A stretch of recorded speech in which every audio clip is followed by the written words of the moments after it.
Hello, everyone. My name is Ariana, and today I'm going to be talking about the control theory. But before we get started, I think it's important to discuss what exactly is the control theory and its relevance to deviance. The control theory states that the lack of rules within a society often leads to deviance. Can you think of any examples on how society tries to control us to diminish future deviance? Well, some examples include dress codes. Back in the day when I used to attend high school, we were allowed to wear a free dress, or how they used to call it back in the day. However, beginning my senior year, the school decided to give everyone dress codes because it would somehow increase the order within the school. But how?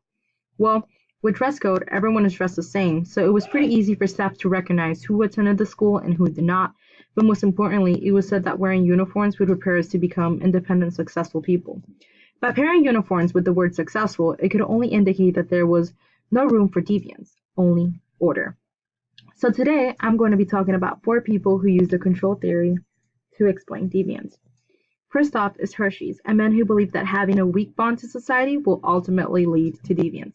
He came up with 4 different components, such as attachment, commitment, involvement, and belief. All right, let's dive into these 4 components. Attachment basically said that being attached to conventional people or an institution would prevent deviance.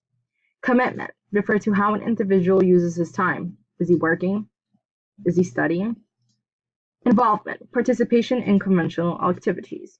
And belief, acknowledging and accepting the fact that there are laws and you're able to abide by them. Hershey believed that failure to succeed in these 4 components will lead to deviant acts. In class, we discussed Eminem's life and how his failure to achieve Hershey's 4 components led to violent outrages and the use of drugs. Secondly, we have Gottfredson, who stated that a weak self-control will lead to deviance. But what exactly is a weak self-control? Well, being reckless, highly impulsive, and being insensitive towards others will indicate that you have a weak self-control. Gottfredson believed that a weak self-control could be traced back to childhood, where a parent failed to reprehend their child's bad behavior, which ultimately carried to adulthood. Charles Tittle. He believed that a lack of self-balance will lead to deviance. He came up with 2 terms known as control surplus, which refer to the control we have over others, and control deficit, which refers to the control that others have over us.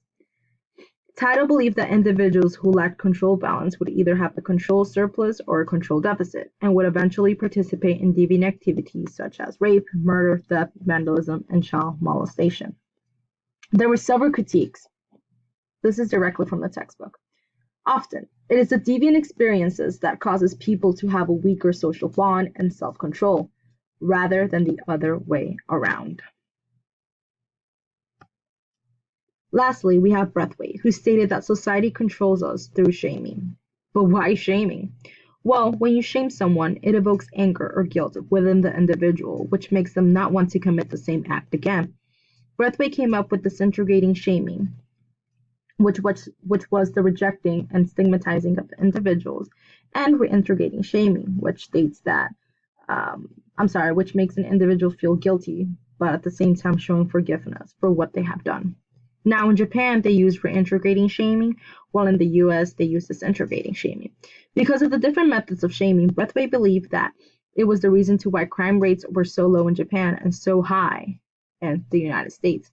He also believed that the US should adopt reintegrating shaming so that the crime rates and deviance will decrease, but Braithwaite received criticism regarding his statements.